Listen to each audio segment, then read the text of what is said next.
ঢাকা উত্তর সিটি কর্পোরেশনের মেয়র আতিকুল ইসলাম গুলশান ২ নম্বরের প্রধান কার্যালয়ে এসেছেন। এমন খবরে ডিএনসিসি ভবন ঘেরাও করেছে সাধারণ মানুষ, কিন্তু তিনি তার আগেই কেটে পড়েন।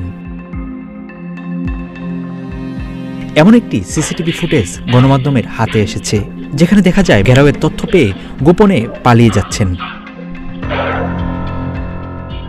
গত ১৮ আগস্ট যখন আন্দোলন তুঙ্গে, সেদিন রাজধানীর গুলশান ২ নম্বরে অবস্থিত নগর ভবনের বাইরে এমন ঘটনা ঘটে। নাম প্রকাশ না করা সত্ত্বে বিষয়টি গণমাধ্যমকে নিশ্চিত করেছেন ঢাকা উত্তর সিটি কর্পোরেশনের এক কর্মকর্তা। তিনি জানান, মেয়র আতিকুল ইসলাম নগর ভবনে এসেছেন। এমন খবরে স্থানীয় কিছু লোকজন এসে বিক্ষোভ করছিল।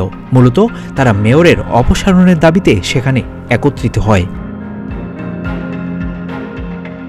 রাত আনুমানিক ৮টার দিকে এ ঘটনা ঘটে।